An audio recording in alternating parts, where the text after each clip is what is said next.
Good evening, everyone.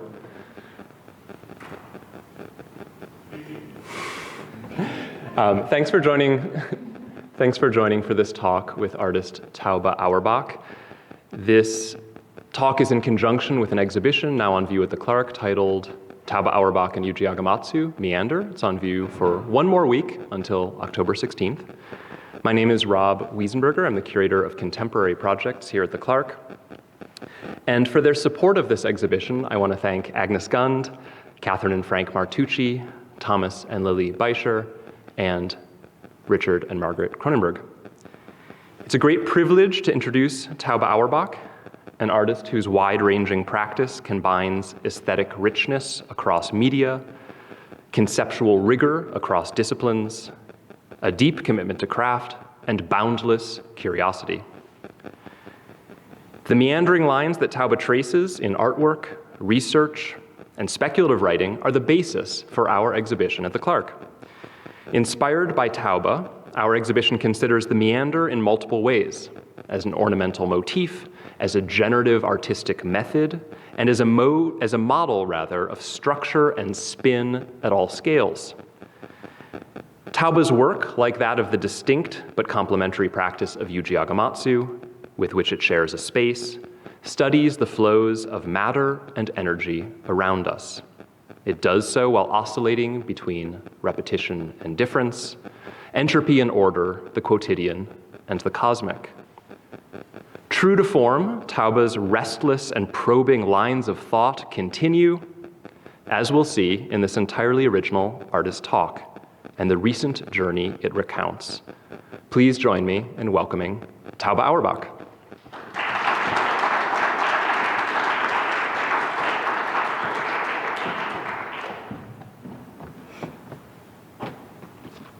Hi, everyone. Okay.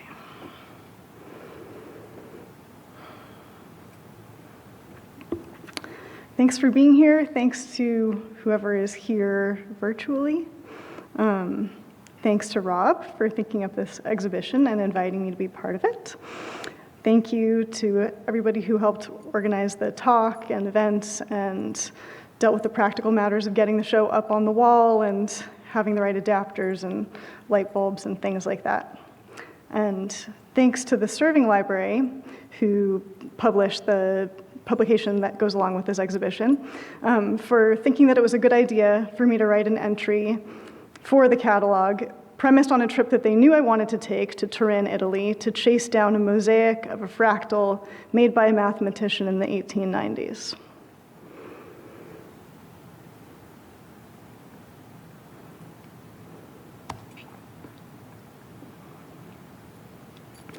To properly tell this story, I need to back up or zoom out or zoom in and out on a category of shapes, or maybe where two categories of shapes converge. The shapes in the family known to me as meander, Greek key, Chinese key, or running dog are special to me because they're chiral, as in they're mirror asymmetric, but possess a whole lot of other symmetry, rotational symmetry, sometimes scalar symmetry. They're reciprocal, they're iterative and sequential, and therefore gestural. They're interdimensional in that they're one-dimensional entities approaching completely filling a two-dimensional area. And they reckon with infinity in that they approach becoming infinitely dense at their infinite iteration. Variations on this shape appear in almost all parts of the world, emerging before recorded history. Oh, here, I had another slide with those points on it that I forgot about.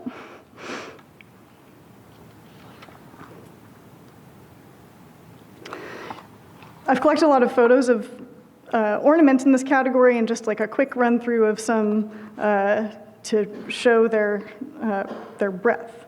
In this slide, I have a Etruscan from the 7th century BCE, Prague, a bookshelf in Prague recently, don't know when the book is from, a Navajo rug, a tile in a San Francisco Edwardian. These images are from Southwest China, Japan, Turkey, and Afghanistan, occupied Palestine,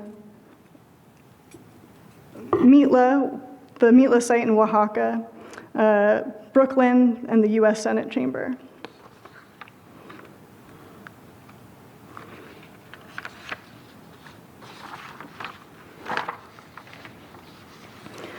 Of course, it's totally natural to take inspiration for decoration from the beauty of nature, but I would say that these shapes differ from, say, a drawing of a flower or a vine in that they're graphic representations of crucial behaviors, of vibration and spin, and the beauty of a messing, shifting inflection point between laminar as an orderly, parallel, and turbulent as in chaotic, disordered flow. Here I have a video of what I'm talking about.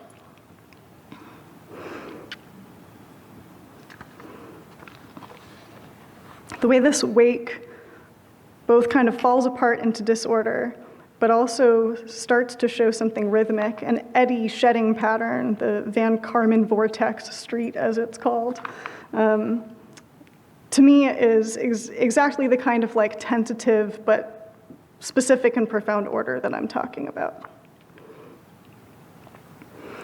In the exhibition that you may or may not have seen that this talk is connected to, there are two large photographs from this series, which are infrared photographs that I've doctored heavily, heat photographs of currents of hot and cold water running against each other in my bathtub.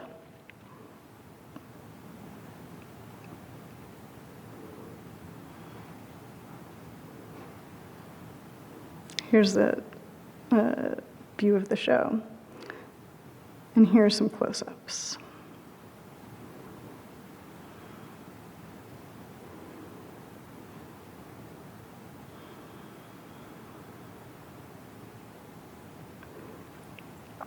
I know that Rob, in part, asked me to be part of this show because of a rather bizarre book that I made and published with my so-called press, which is also the publisher of the concrete Peanopoem, after which this talk is named, and which is also hanging on the wall, pinned to the wall in the exhibition. This book, The Partial Taxonomy of Periodic Linear Ornament, here's a photo of the Peanopoem.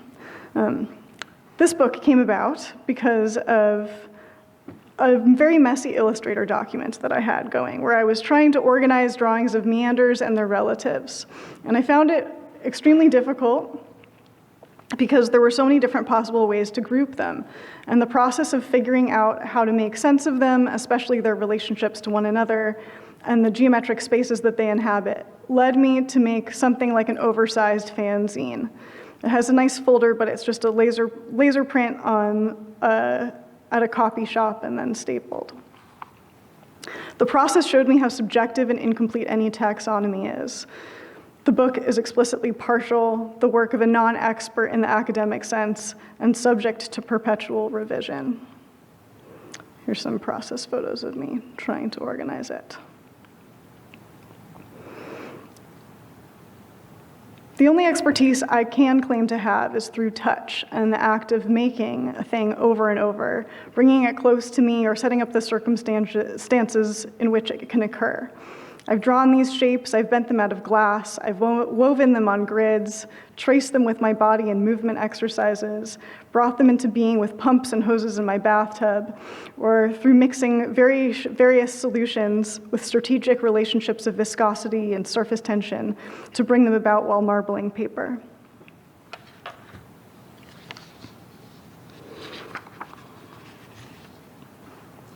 The book breaks these shapes down by shape, symmetry, dimension, projection, and iteration. I've chosen 3 sort of seed shapes that I think have something, well, when they're iterated, reveal a kind of gesture. And those 3 gestures are spinning, pleating, and branching. And then I grouped them by symmetry or mirror symmetry or lack thereof. The chiral, the mirror asymmetric shapes have 2 versions, and the achiral, the mirror symmetric, just have 1.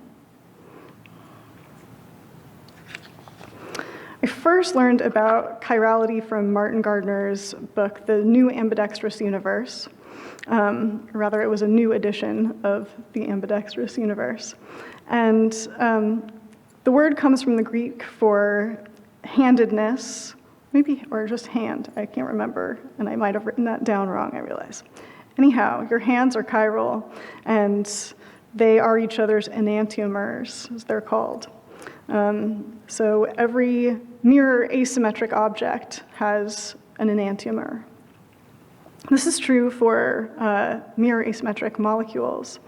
And something that comes up in that book and comes up in several other things that I've read about chirality as just a principle is this mysterious fact that I think about all the time.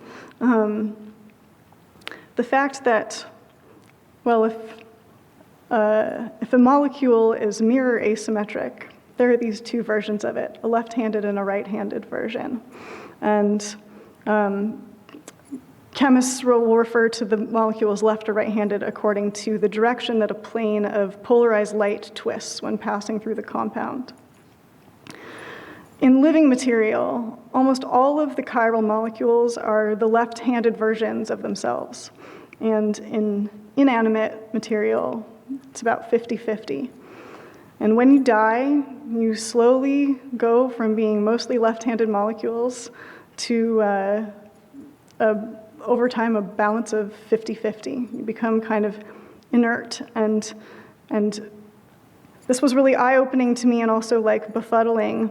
There are speculations about why this might be the case. But one hears so much about how crucial and beautiful symmetry is, but this is something that really brought home how crucial and life-giving asymmetry is.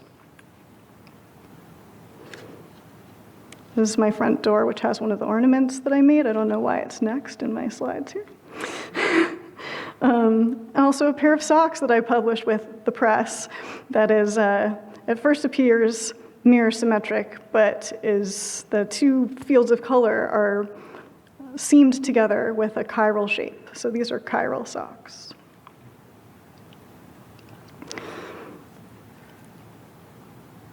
Because I've been somewhat obsessed with the notion of four-dimensional space for a long time, I couldn't help but try to organize the variations on these forms by dimension. Let's see if okay.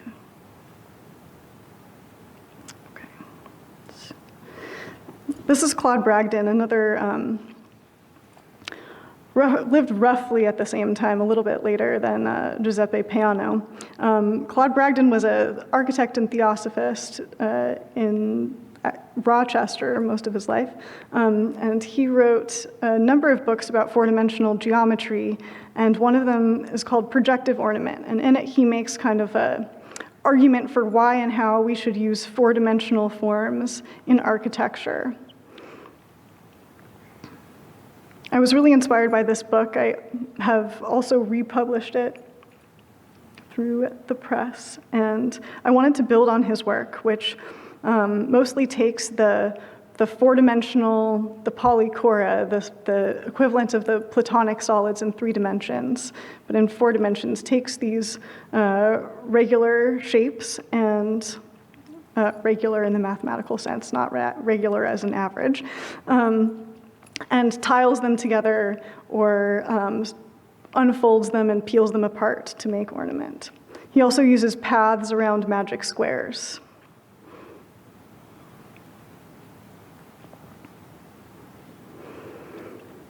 I've done something a little bit cruder or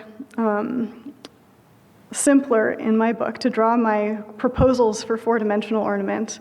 I use this strategy of extruding an extrusion. So we're quite literate at reading the diagonals on a piece of paper in a drawing as oblique projection, that they are the extending in the dimension that comes off of the plane of the drawing.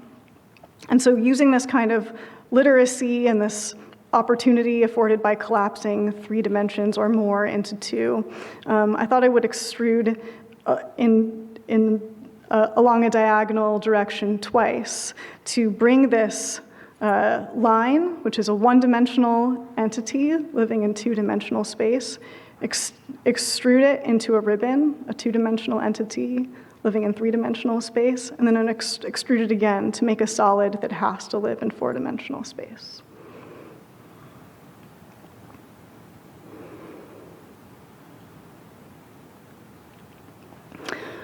I also make another proposal. Rather than just gathering ornaments that I've seen around the world and like filling in the gaps, I wanted to include these kind of higher dimensional or speculatively dimensional proposals. And this is the one for the impossible version of the shape. In order to keep these shapes in plane, they would actually have to twist or sort of collapse on themselves. And they connect to themselves the way this impossible triangle connects to itself, even though it doesn't loop. And lastly, the shapes are divided by, or grouped by iteration. And I decided to keep the iterations together on a page because it's through this sequence that you can see this kind of like behavior or motion. It's where they register as gestures. And so if you take this big mess of objects that like a cloud of drawings and sort of slice by shape, then symmetry, then dimension, then iteration and projection, you end up with everything grouped in groups of iterations. So here's some examples of spreads from the book. The gutter there's like extra space in the gutter for printing, so that's why it's sort of like, there's like a long space in the center.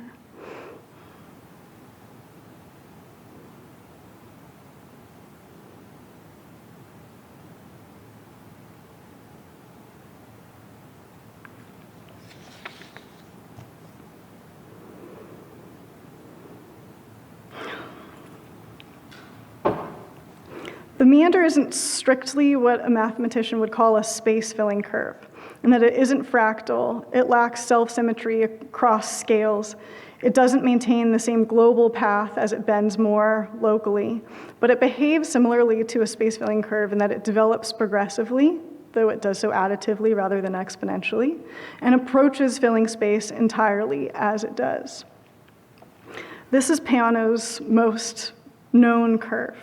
The one where if you Google Peano curve, this is what comes up. When you see the line as a gradient, you can really see how, what I was talking about, the global versus local, that the path through the shape remains the same even as it folds and folds and folds on itself more. So if you just trace from green to red, it makes this consistent, in this case, sort of N shape.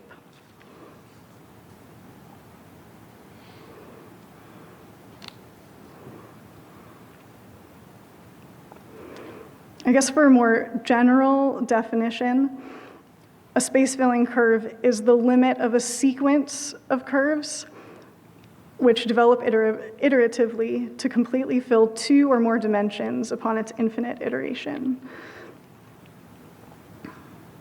These are images or animations from 3 blue, 1 brown.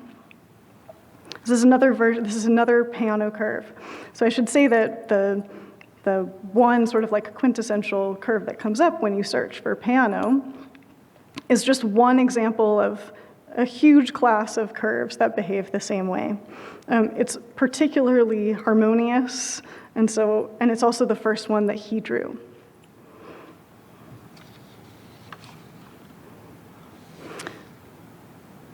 It might also seem weird to be using the word curve for these sharp cornered shapes, but this is just what the use of the word mathematically.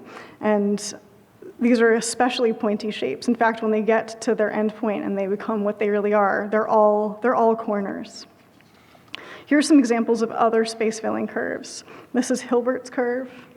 This is an example of a three-dimensional Hilbert curve. Here's Moore's curve. Here are two from Jeffrey Ventrella's website, which I adore. And this Mandelbrot quartet is on the top, is one that I've used quite often. I don't know if he's made up the names, like Tossed City and Jaggy 9-1. But I think it's better than naming things after yourself, so go for it. You might recognize the one at the bottom. Here's some Sierpinski curves, and you might recognize the Sierpinski triangle.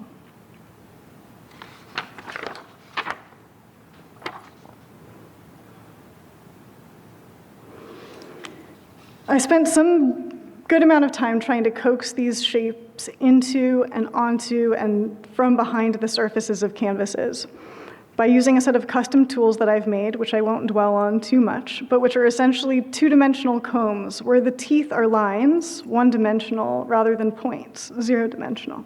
The mark is made by removing paint in a brief, tremoring kiss between these two surfaces.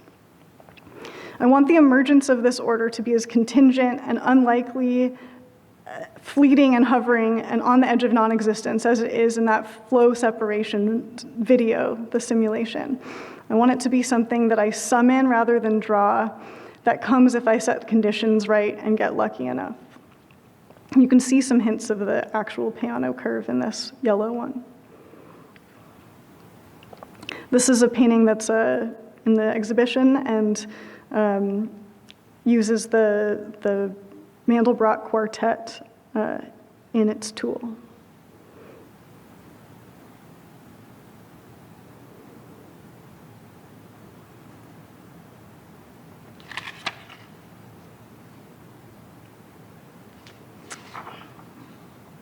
Sorry, I don't know why my next slide is what's next. We're going to just jump through these.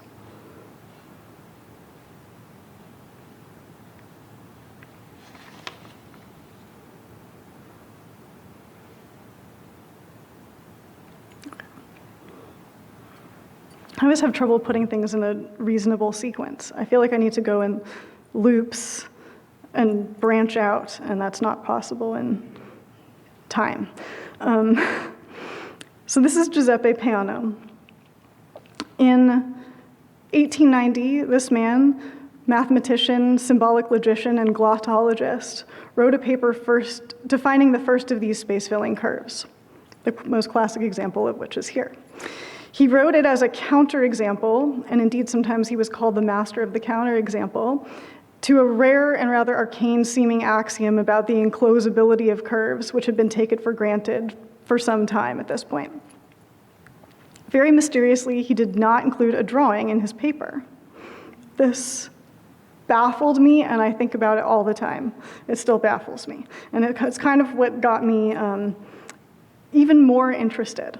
You know, this is such a compelling, harmonious shape, and I feel like the shape really tells you so much about what it is just by looking at it, and he set out to just describe it in a proof mathematically.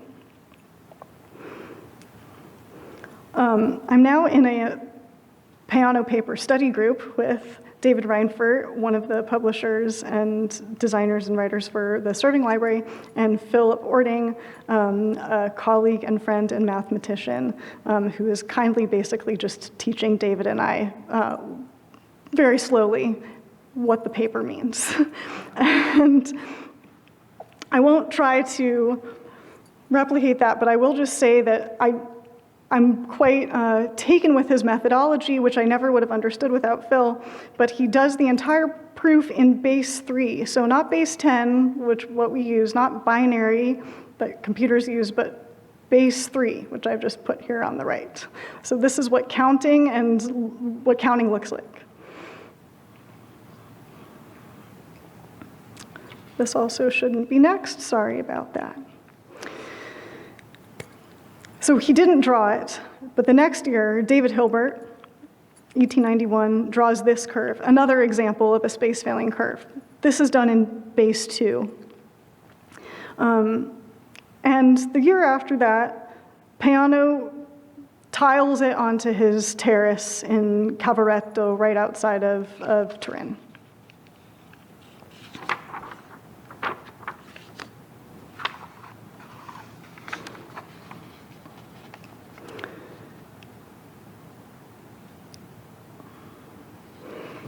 all of this, my curiosity about the mosaic, the absence of the drawing in the paper, and my general growing affection for Peano as a thinker led me to reach out to Clara Silvia Roero, who is basically the keeper of his archive and a mathematical historian at the university in Turin. And in my awful Italian, I invited myself to her office, and she was very kind to welcome me and spend almost 2 days going through the archive and walking around Turin, looking at various sites where Peano lived, hung out, taught, studied, and various other things.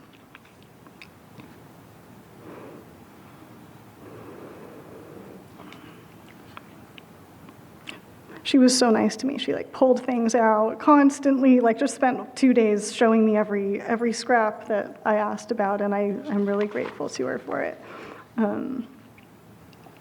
Most excitingly, though, we went to hunt down the mosaic. I already knew from our email correspondence that it probably, almost definitely didn't exist anymore. Sylvia had tried to contact the people who had purchased the house from Peano's grandnephew or a relation. I can't remember what exactly the relation was now. And hadn't had any luck being invited in, but she had driven around the area and encountered some stoneworkers nearby and asked them if they just happened to know anything about the construction happening at that house, and they told her that they had been tasked with ripping the mosaic out. Regardless, I still really wanted to go to the house and just see what happened. And I wanted to retrace his walk. He used to ride a horse or walk from this house on the hill outside of the city to the university, and I just wanted to retrace his step and smell the smells that he had smelled, even though it's a long time later.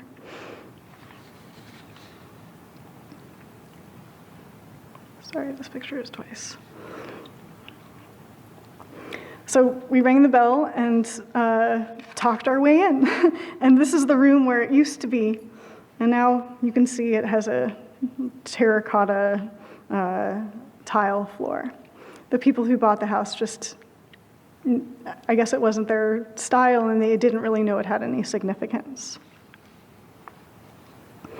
Because there wasn't anything to look out on the floor, I found myself looking out the window, looking down in the garden where he once hosted striking sewing factory workers, and just generally looking at this view and thinking this is what Peano looked at when he thought about the next papers that he wrote.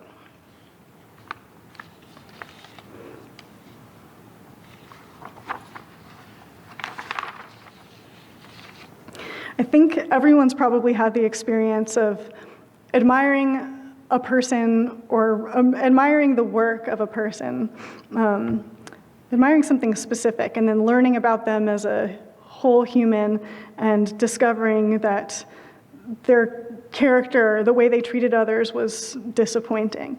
And it's always kind of even though we've probably all had the experience, it's always a little bit of a weird surprise because you imagine that someone's brilliance will somehow track with their compassion. If they're imaginative enough to think up something like this, you think they're probably imaginative enough to think about other people's experiences and care for them. Not always so. But I'm really happy to report that Peano is, again, a counterexample, and was a counterexample in his own time. He really marched to his own beat, and it's one that I happen to like.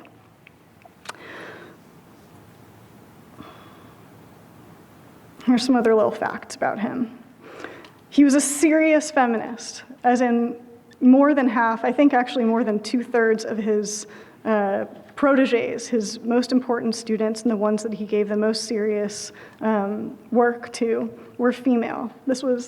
Most people in his position didn't even have a single female student. He was a vehement anti-fascist from the beginning, even when most Italians liked fascism. He was a vegetarian. He supported organized labor. He was friends with people of all classes. He opened his home to students and was very friendly and casual, and he had lots of dogs.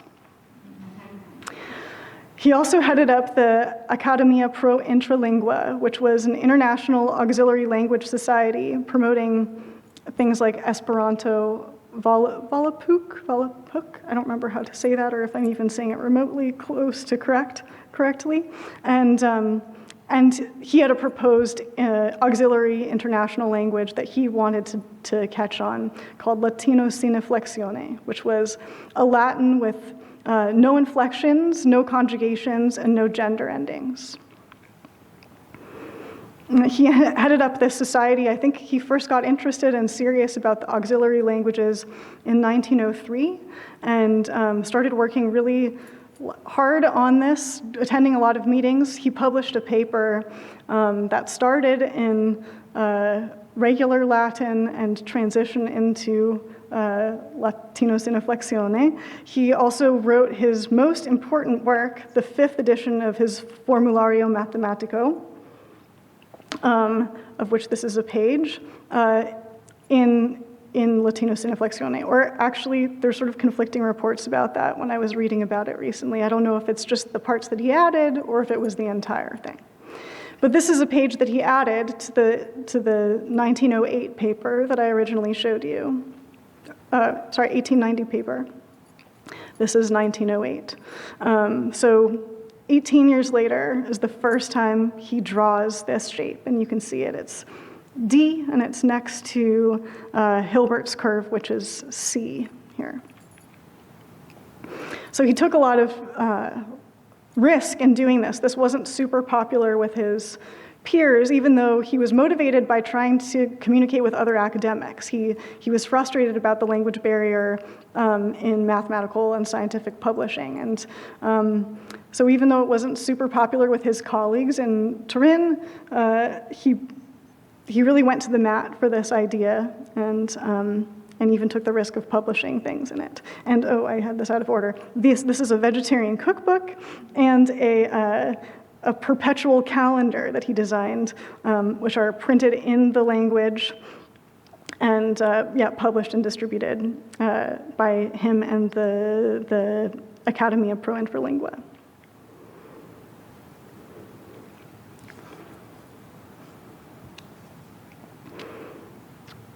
Okay, another amazing fact about Peano is that in his correspondence with another mathematician whose last name was Vaca, he came up with a binary typing system. Here's a written version of using this language, this symbolic language that is outlined here. And then it appears that he even constructed a typewriter for it, he or Vaca, and they wrote letters with these arms of an asterisk.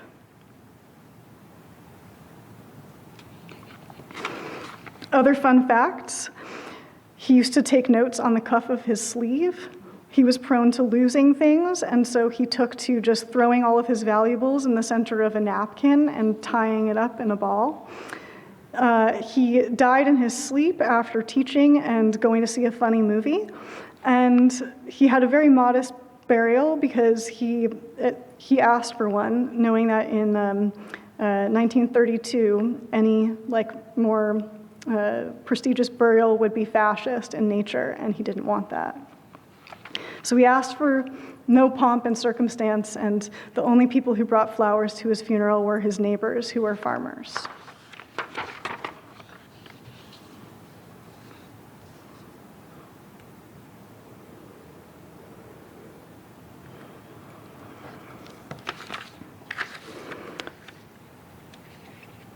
As a way of digesting and sharing all of this, I published 3 concrete poems and a short text, part of which appears in a longer text that is my contribution to the Serving Library catalog for the show. The poems are intended to be rigorous, not just decorative, and I'll show you what I mean.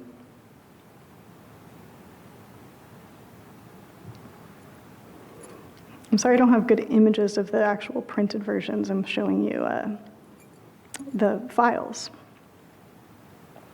Peanopoem 0 tells the story that I'm telling you, and I think of it as like the 0 term in the sequence because it's kind of foundational before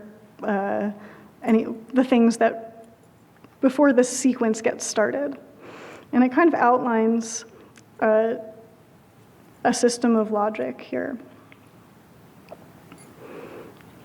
I'll go through it more slowly. If this is the development of the curve, the first two shapes can be thought of as an S and a Z. They literally are the form of an S and a Z, but this also tickled me because I've been very attached to labeling things S and Z, labeling enantiomers S and Z, because this is a way that the helix is often talked about. And you can kind of read a helix from the side by taking the diagonal that's closer to you and equating it with the diagonal in one of these letters.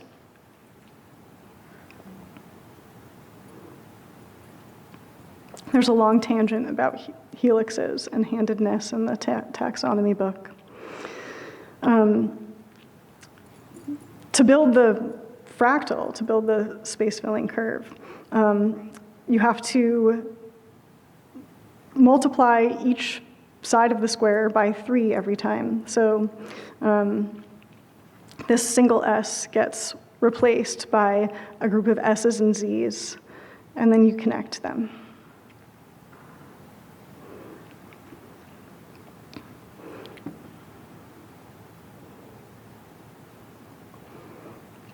Then I take the group, the connected, connected S or Z, which I've shown on the bottom by just turning all of the letters in the shape to one or the other, to build the fractal in a way that both says and shows what it is. And then each of these is itself an S or a Z on its own. And these units get placed into this larger grid in the same sort of checkerboard arrangement to make the next iteration. That looks really dreadful on the screen. It's not blotchy like that in real life. This is Peanopoem 1, which shows the first set of iterations. Peanopoem 2 focuses on connectivity and how that changes everything. So it goes back to this iteration and connects it 2 different ways, which changes everything. It's the difference between this and this.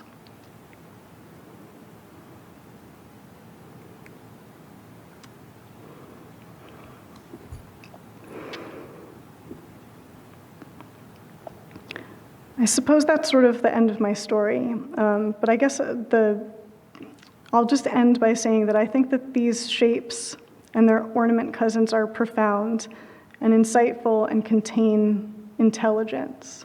And I don't mean to say that they are intelligent, like they have a mind or a will, but they do have a kind of behavior. They grow. They're an example of extreme, overwhelming order and scale, almost too perfect, somehow both complete and totally incomplete, in that they approach infinity but never actually get there. Thanks.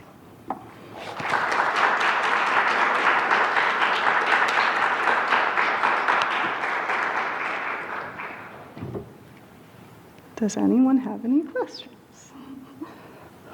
Thank you so much, Tauba. Yeah, we have a mic to pass for questions. I see one right in front of me.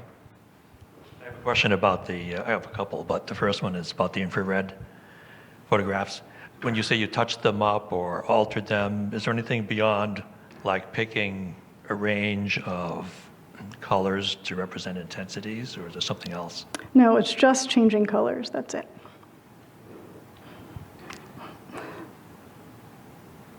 I see other questions? Things you'd like Tauba to expand on here? Yeah.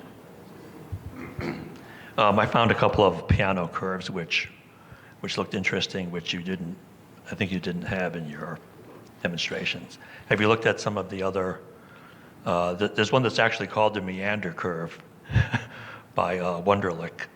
Oh, I don't know that one. Walter Wunderlich, who analyzed, and sometimes his versions are called Wunderlich curves as opposed to piano.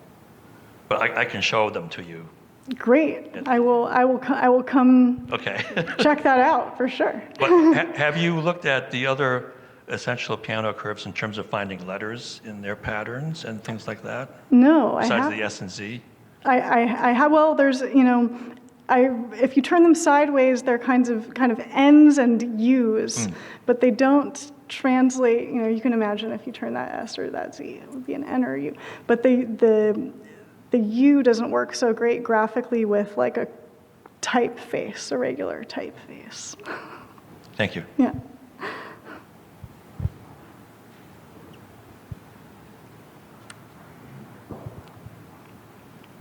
Hey, I have two questions. The first one, I guess, was wondering if you could expand a little bit more on the three-dimensional ones that you make and the four-dimensional ones, whether you've continued in that direction at all and what you've discovered there. Yeah. Let's see if it's easy to just go back there.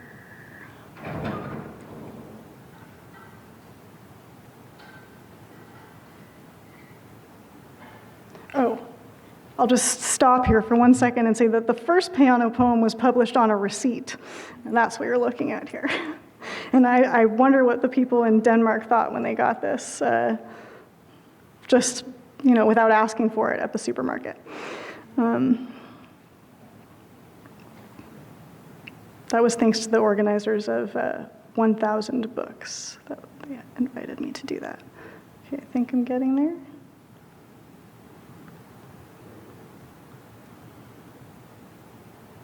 Sorry.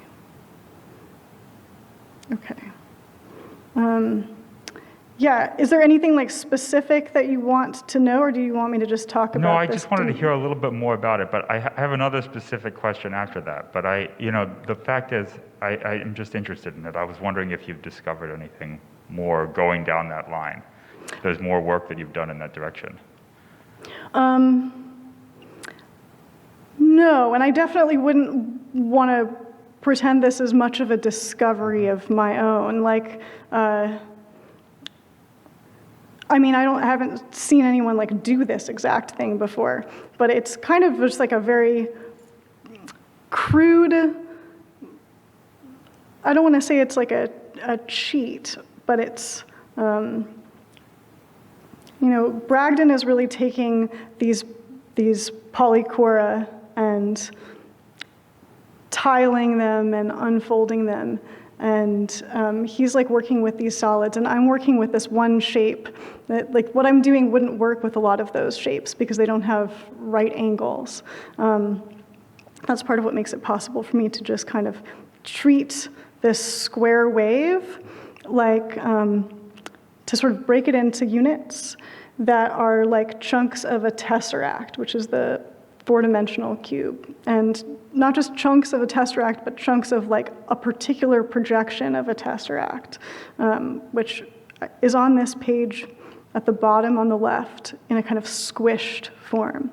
And on the bottom left, you can see there are 8 cubes, and there are 8 cubes that comprise the surface of the tesseract. So just like the surface of a 3-dimensional thing is made up of 2-dimensional planes, the surface of a 4-dimensional thing is made up of 3-dimensional volumes. So these 8 cubes that are shaded here are the surface of this tesseract shape.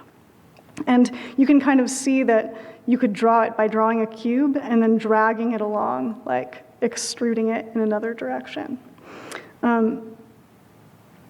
I guess because when I went to organize the sort of variations that I see on these forms, often there's this ribbon, and this ribbon is it makes the thing 3-dimensional. I mean, sometimes there's drop shadows and other things that make it look 3-dimensional. And because I think about dimension a lot and one of the most thrilling things about the space-filling curve, I don't even know if I said this, space-filling curves are, they're fractionally dimensional. They're one-dimensional entities. A line has one dimension that approach becoming two-dimensional, becoming a plane. So they kind of like transcend their dimensional limitations. Because I'm always thinking about that kind of thing, I couldn't help but want to organize the variations that I was seeing according to dimension. So the two at the bottom are just kind of my proposals of things that need to live in another space or can't live in this one for some reason.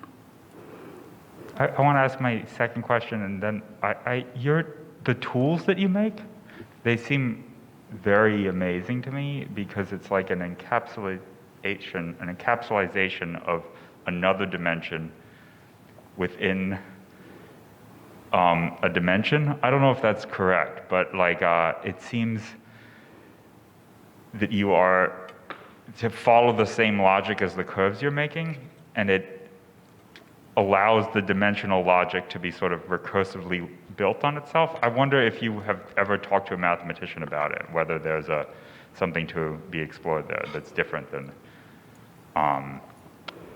the two-dimensional logic just iterating on itself. I haven't talked to a mathematician about those specific paintings, but I talk to mathematicians as much as I can. I've been going back and forth with somebody who's a expert 4D drafts person about this spread in the book actually recently. Like exactly what am I calling these things? Are they actually four-dimensional or do they just live in four-dimensional space? And the conversation has actually been really interesting because I entered it sort of nervously hoping that he would give me a yay or nay, correct me or confirm me. And he came back with something totally different, saying actually anything that you draw in 2 dimensions could be a drawing of things in any amount of dimensions. And there's nothing to say that this line of dots, for example, is not an array in 4 dimensions, just being projected into 2. So that was kind of eye-opening in the conversation in a way that I didn't expect. But I haven't discussed the paintings and the tools for the paintings specifically.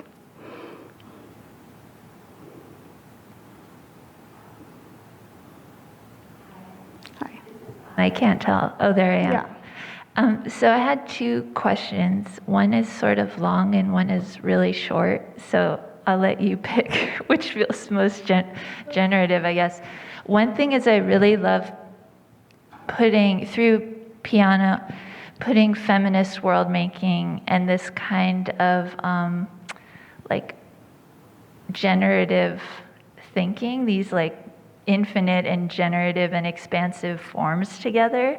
So I wonder if you could articulate what you see maybe the connections between thinking through multidimensional space and maybe expansive ideas about gender might be, through this connection with Peano. If I'm saying the name right, I'm not sure. And then my second question, sort of quick question, is when I see the square wave, I immediately think of sound and electronic music and synthesis. So I was wondering if you've ever sonified these forms in each of those sets of dimensions to do a analysis.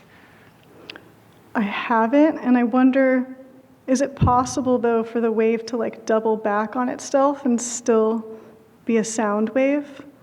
I don't know, and they seem to all double back on themselves. So I wonder about that. Yeah. The only way I can think about it is as almost like sets of data. So X, Y, you have 2 values, 3-dimensional, you have 3, 4, you have 4, and then you sonify each of those sets as, mono, stereo, 3 speakers, quadraphonic, or something like that to separate that data into dimensional space. But again, I'm not a mathematician. I'm just very curious about it now that I've seen the square wave on the screen. I would love if someone tried that. I don't know how, but I would definitely want to hear it. To answer your other question, yeah, to me, those things all go together, and that's why I was pleasantly surprised that Peano was a person for whom that was the case, that having this like expansive, out of the box, but not out of the box in like just like thoughtlessly break the box apart kind of way. Like, he's also one of the founders of symbolic mathematical logic, which is pretty rigid and really puts a lot of things into a box. But it also gives you sort of tools in that box to do a lot of things. And to me, the fact that he wanted to modify language and like go so hard with that and take so many risks doing that is a really good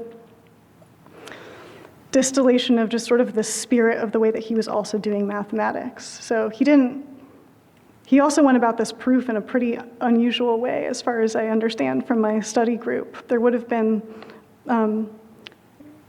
maybe simpler and more straightforward ways to do it, but there's something like formally imaginative and elegant that he uses this like odd number base, like a completely different counting system, not just doing things with the numbers that we all know and love, but like let's even use a completely different numerical system as the foundation. It's like a take nothing for granted attitude, which is something I really try to like have with me all the time. And I mean, not just take nothing for granted, like appreciate things, but don't take the things that are like handed to you for granted as a given intellectually or philosophically. So just to kind of like examine the foundation of what you're working on as you're working on top of it, it seems all of a piece with being a feminist, being compassionate to animals, being an anti-fascist, and just generally thinking imaginatively about what other people might experience. Couple quick questions from the online audience for you. What guides your decisions about color, scale, and composition? Are they purely aesthetic, or what influences those choices? That is such a hard question to answer, actually. I think about sort of calibrating color combinations a lot and wanting them to be just shy of ugly. To me, that's the most interesting place for a lot of things, like just hanging out on the line where it's uncomfortable or unfamiliar or you don't like it, maybe like pushing on that line a little bit, but not aggressively, in like a strategic and interesting and like playful way. So that's what I'm thinking about with color. And I think there was a question about scale. Often I'm just thinking about things that I can handle and move around on my own in the studio. That's a big factor in my thinking about scale. And I just don't have like, bigger isn't better, more isn't more. So that's some of my thinking about scale. But I also think that scale is an incredible tool because rules change at different scales. And I would just say scale is not neutral. And so it's something that it offers a lot when you change it in both directions. Another one from online, Alonso asks, I would love to hear your thoughts on how you see ornament and decoration fit into a larger contemporary aesthetic consideration. I'm thinking of how modernism in architecture and design has largely excluded ornament. Do you see your project fitting or growing into architectural projects, perhaps floor mosaics or other forms? What other forms might you see it leading to? I guess I'm in the camp of people who loves ornament. I don't agree with Los, for example, and I don't think ornament is, in Ornament and Crime, he's kind of disparages it as this frivolous thing. He also equates that with the feminine, this sort of frilly, frivolous, non-functional, completely extraneous and not impactful or useful element in architecture. And I totally disagree with that. Not that I think that, sometimes ornament can be frivolous, but it isn't inherently and naturally so. And that's why I think I'm so taken with Bragdon's projective ornament book, because he's making an argument that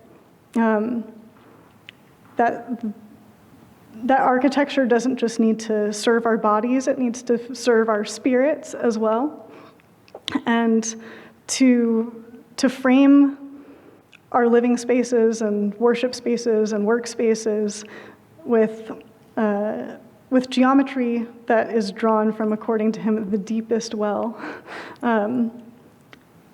is going to it's going to impact your life. It's going to make your work and your worship and your sleep and everything different, and that it's enriching in like a deep and meaningful way, or it can be enriching in a deep and meaningful way. And I also think that there are these ornaments that have recurred in all these different cultures and different times, and I don't think that's just because we're uncreative and repeating ourselves. I think that they're like a collective automatic writing where we're drawing these things compulsively over and over, and we recognize them not just because we've seen them before, but because we recognize the phenomena and the principles that they represent, like rhythm and spin.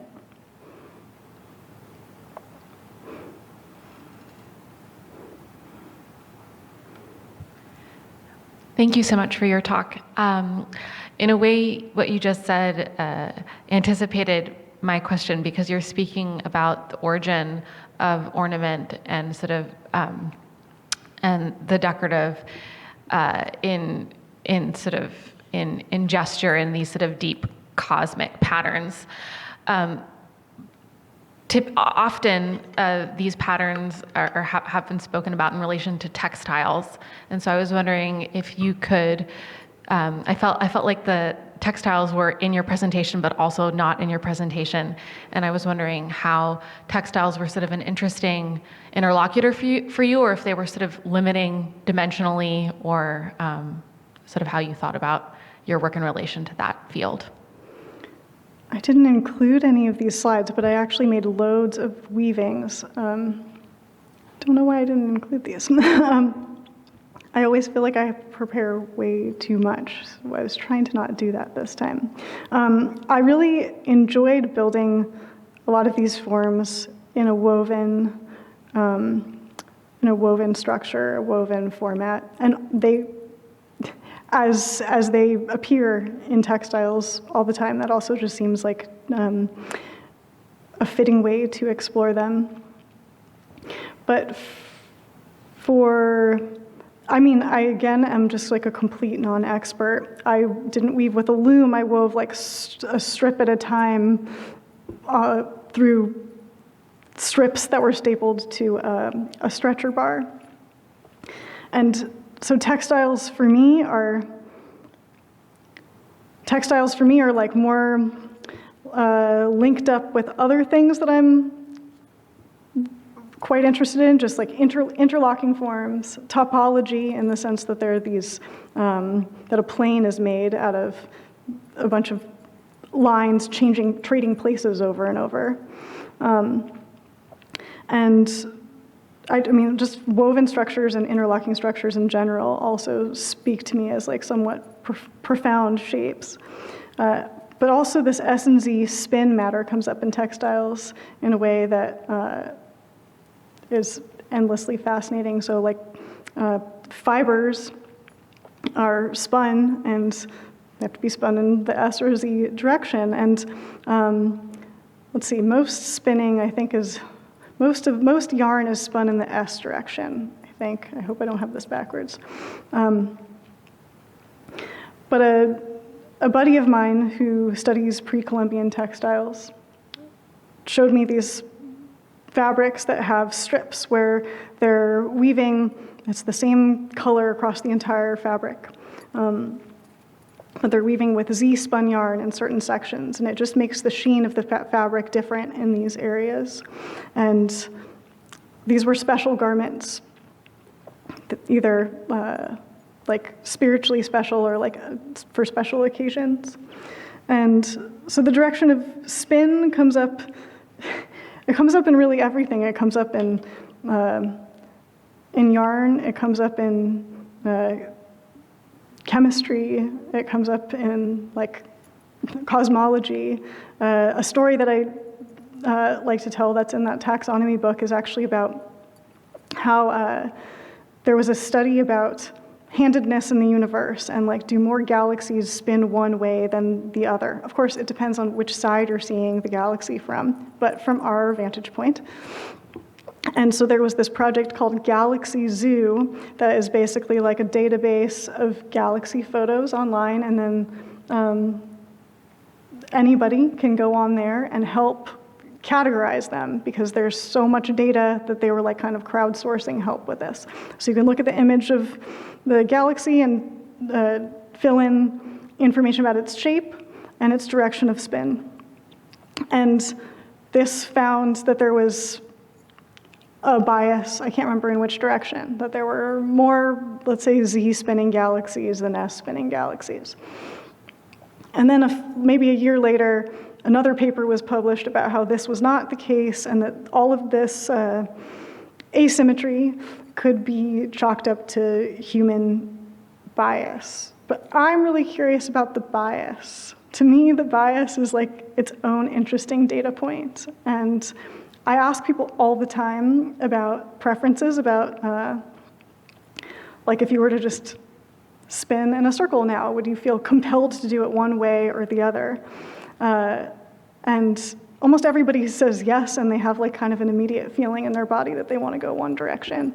And so I think I'm curious, and I don't know how I would study this. I'm curious if there are, meanders bordering buildings and rugs and things going one direction more in one of the hemispheres than the other, or like in countries where people read left to right versus right to left. If there's any way, kind of like Coriolis effect with these ornaments, I'd be curious to know.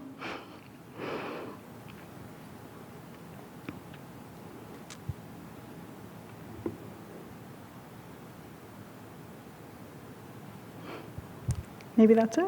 Oh. Hi, thanks so much for your talk. I was curious how you think about this kind of work with the research and the thinking about pattern and different kind of iterations, and how you think about that with other aspects of your practice. For example, like the publishing, the diagonal press.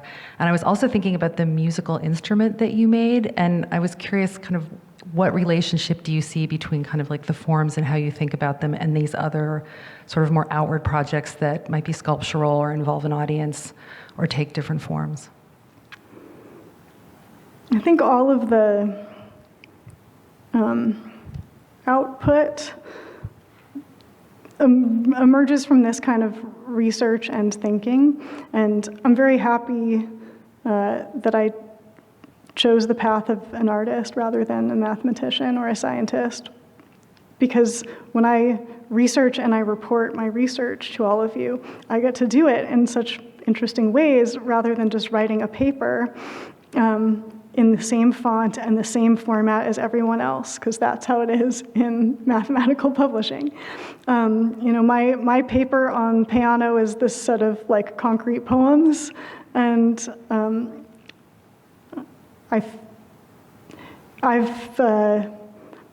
because I've chosen this path, but I also really those are the things that get my pulse up. I feel like I've been lucky or just persistent and enough to find my way into like using art as a reason to go and like research and like self-educate on things that I stopped being formally educated on when I did choose this path in life.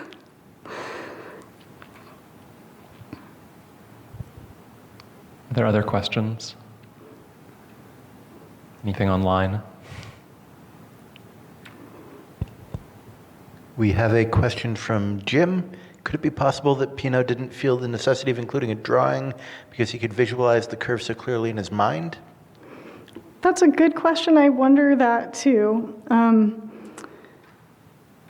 I think from talking to Sylvia, I think that he just wasn't a visual thinker. Like, he didn't even draw it in his own notes, but the first time he seems to have drawn it was 18 years after the original paper.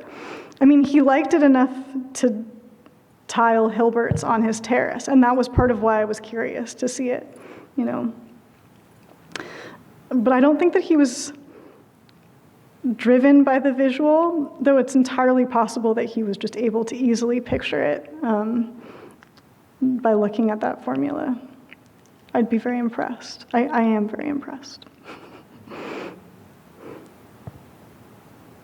Thank you, Tauba, for this brilliant talk. And thank you to the audience for your multidisciplinary questions. It's a testament to Tauba's work that it elicited so many responses and different